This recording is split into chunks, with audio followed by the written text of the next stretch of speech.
Congratulations on your purchase of Raw Thrill's newest virtual reality game, King Kong of Skull Island.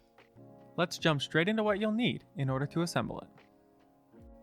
You will need T27, T25, and T15 Torx security bits, 3/4 inch and 10mm sockets and socket wrench, 2 ladders that are at least 6 feet tall, and a drill.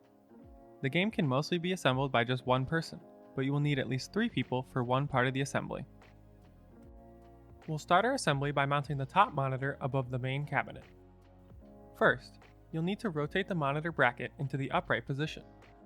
Although not shown in this video, there is a rear cover plate attached to this bracket, shown in this picture here, that you'll need to remove.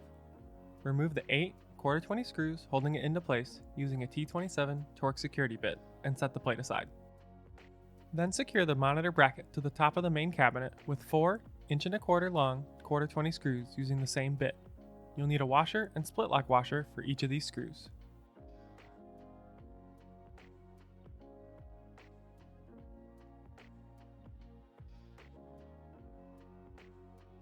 The monitor weighs almost 100 pounds, so you will need at a minimum 3 people in order to install it. 1 person on each ladder, and 1 standing in the middle to help support the weight. You'll want to make sure that all of the main cabinet's leg levelers are lowered so that the cabinet doesn't move when installing the monitor. Using 2 6-foot ladders on either side of the game, walk the monitor up the ladders and hook it onto the top of the monitor bracket as shown.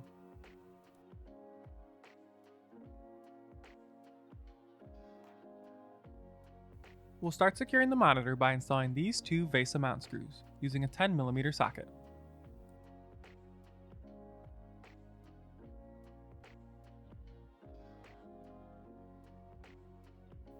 Grab 6 3/4 inch long 1/4-20 screws and a large washer for each of them. Finish securing the monitor by installing these 6 screws around the perimeter, 2 screws on each side and 2 screws on top.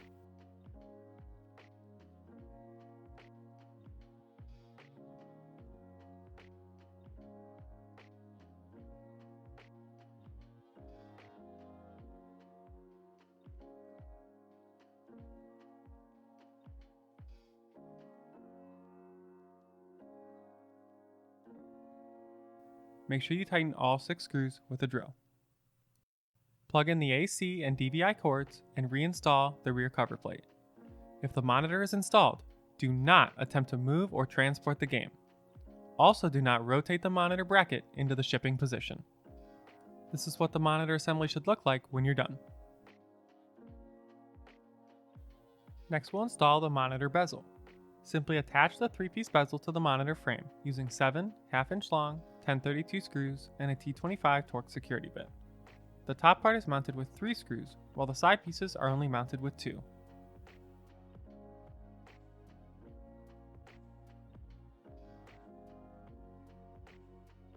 Once these 3 pieces have been attached, they are joined together by 2 metal brackets. Use 8 more of the same screws you used for the 3 bezel pieces to install 1 bracket into each of the top corners. After installing the monitor bezel, we'll rotate the headset arms into the upright position. Start by removing the plate shown here by removing the 2 screws on bottom with the T25 Torx security bit. Now you'll have access to a large 7-inch long bolt that you can remove using a 3/4 inch socket. Rotate the arm up as shown, and then install the bolt back into place. Don't over tighten this bolt however, or it'll be difficult to install the next component.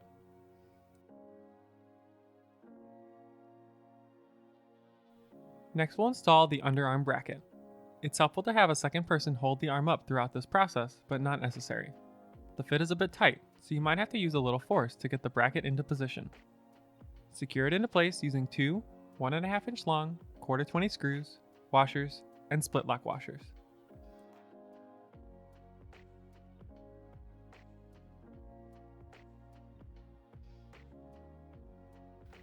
Lastly, reinstall the cover plate by first latching it into the slot on top and then securing it using the 2 screws and washers you took off earlier. Repeat this whole process on the other side of the cabinet. Now we can move on to setting up the other 3 cabinets. Wheel the spacer cabinet in front of the main cabinet, the motion cabinet in front of the spacer cabinet, and the front cabinet in front of the motion cabinet so that all 4 cabinets are in line. This picture shows the 4 cabinets already joined together, but you'll want to leave some space between each of them for now. Prop open the door of the spacer cabinet using the wooden arm. Grab the air hose from the main cabinet by reaching through the cutout and route it through the cutout in the spacer cabinet.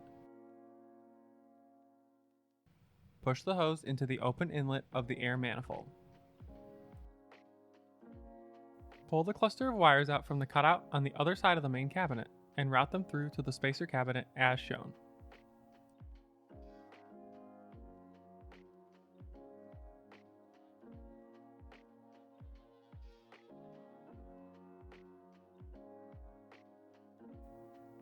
Next, pull the wires out from the front cabinet and the front of the motion cabinet and connect those wires. All the connectors are different, so there shouldn't be any confusion.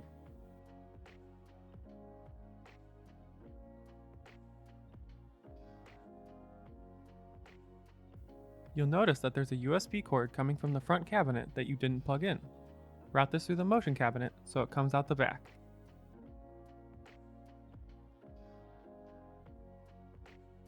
Then, pull the wires and hoses out from the back of the motion cabinet, including the USB cord, and route them through the corresponding cutouts in the spacer cabinet.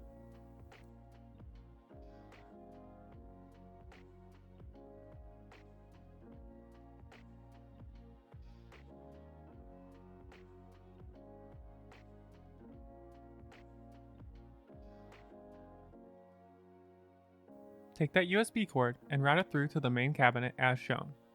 Open the door and plug it into the server PC. The server PC is closest to the outside wall of the main cabinet and also has other cords plugged into the front of it. You can plug this USB into any open USB port on the front of the server PC. The air hoses coming from the motion cabinet will be numbered 0 through 3. Push them into the corresponding connectors, which are also numbered 0 through 3.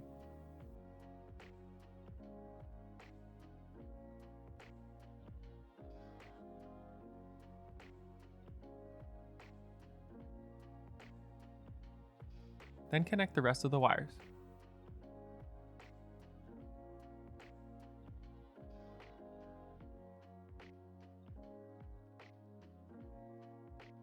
Close the spacer and main cabinet doors and grab two 1.5 inch long 1/4 screws. Add a large washer and split lock washer to each screw and screw in the resulting assemblies. Make sure all the cables, harnesses, and air lines have been connected and are going through the proper cutouts so that they don't get smashed when joining the cabinets. Then push the 4 cabinets together so there's minimal space between them. The safest and easiest way of doing this would be to push everything towards the main cabinet, since the main cabinet's leg levelers have already been lowered. We'll start with the right side beam, which looks like this. You will need 15 1/4 screws to attach this beam, 11 2.5 inch long and 4 2 inch long screws, plus a large washer and split lock washer for each. Pull the wires out from the side of the front cabinet and plug in the connector. Next, push the beam into place and use the 4 shorter 1/4 screws to start securing it to the motion cabinet. If you're confused about which screws go where, note that the shorter screws are used in the holes, while the longer screws are used in the slots. It's recommended that you don't tighten the shorter screws until all 15 screws are in place. Otherwise, it might be difficult to install the longer screws.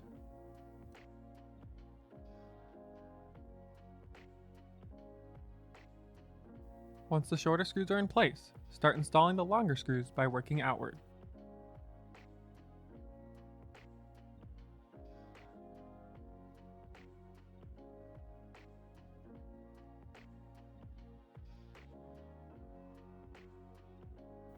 When you're done installing the longer screws, you can tighten all 15 screws to properly secure the beam.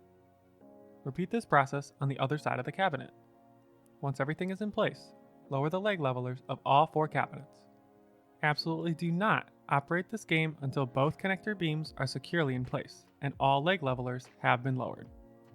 If you have any questions, consult the game manual or reach out to us using the contact information shown on screen.